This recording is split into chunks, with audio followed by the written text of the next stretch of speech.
அஸ்ஸலாமு அலைக்கும். நம்ம இன்னைக்கு என்ன வீடியோ பார்க்க போறோம்னா, லைலத்துல் கத்ர் இரவின் சிறப்புகளும் செய்ய வேண்டிய அமல்கள் பற்றி தான் பார்க்க போறோம்.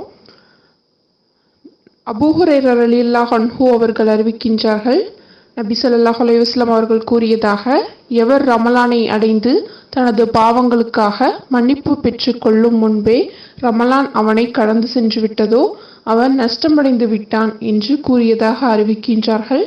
இந்த ஹதீஸ் திர்மிதியில் இடம்பெற்றுள்ளது. இதே போன்று லைலத்துல் கத்ர் இரவிலும் நாம் அல்லாஹ்விடம் பாவமன்னிப்பு கேட்க வேண்டும்.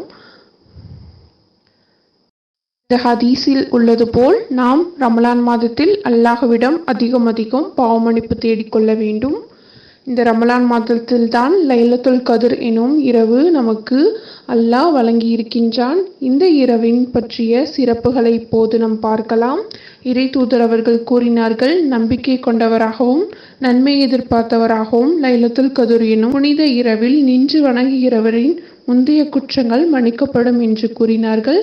இந்த ஹதீஸ் புகாரியில் இடம்பெற்றுள்ளது. இன்று நாம் ரமலான் மாதத்தின் 27வது பிறையை அடைந்திருக்கின்றோம். இன்று நாம் அல்லாஹ்விடம் அதிகம் பாவமன்னிப்பு செய்ய வேண்டும் மற்றும் நம்மளுடைய துவாக்கள் அனைத்தும் கபூலாக அல்லாஹ்விடம் இஸ்திஃபார் செய்து நம்மளுடைய துவாக்கள் கேட்க வேண்டும். இப்போது லைலத்துல் கத்ர் இரவில் செய்யும் அமல்கள் பற்றி பார்க்கலாம்.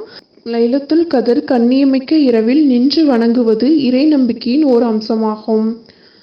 செய்ய வேண்டிய அமல்களில் முதலாவது இரவு வணக்க வழிபாடுகளில் ஈடுபடுவது, இரண்டாவது குர்ஆன் ஓதுவது, மூன்றாவது தௌபா செய்வது, நான்காவது திக்ர்கள் செய்வது.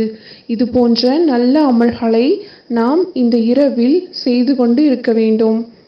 நாம் அல்லாஹ்விடம் அதிகம் துவா செய்ய வேண்டும்.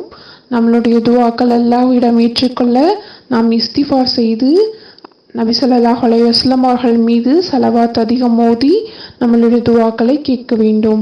இப்போது லைலத்துல் கத்ர் இரவில் ஓத வேண்டிய துவாவை பற்றி பார்க்கலாம்.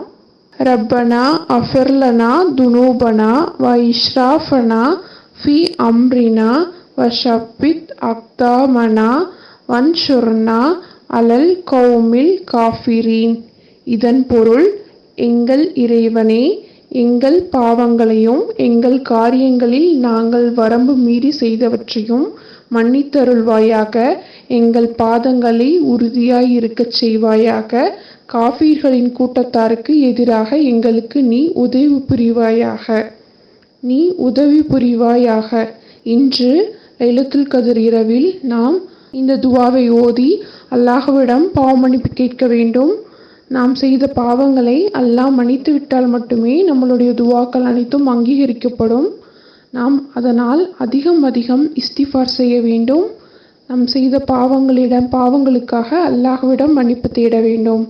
இவ்வாறு நாம் துவா செய்தோம் என்றால் நம்மளுடைய துவாக்கள் அனைத்தும் அங்கீகரிக்கப்படும். ஆமீன். இந்த வீடியோ அனைவருக்கும் பயனுள்ளதாக அமையும் என்று நம்புகிறேன். இந்த வீடியோவால் நீங்கள் பயன்பெற்றால் மற்றவர்களும் பயன்பெற உதவுவீராக. நம்ம சேனலை சப்ஸ்கிரைப் பண்ணி கூடவே பெல் ஐக்கானை கிளிக் பண்ணிக்கோங்க. இது போன்ற துவாக்கள் எதுவும் வேண்டும் என்றால் கமெண்ட் பாக்ஸில் பதிவு செய்யுங்கள். இன்ஷா அல்லாஹ் நான் பதிவிடுகிறேன். அஸ்ஸலாமு அலைக்கும்.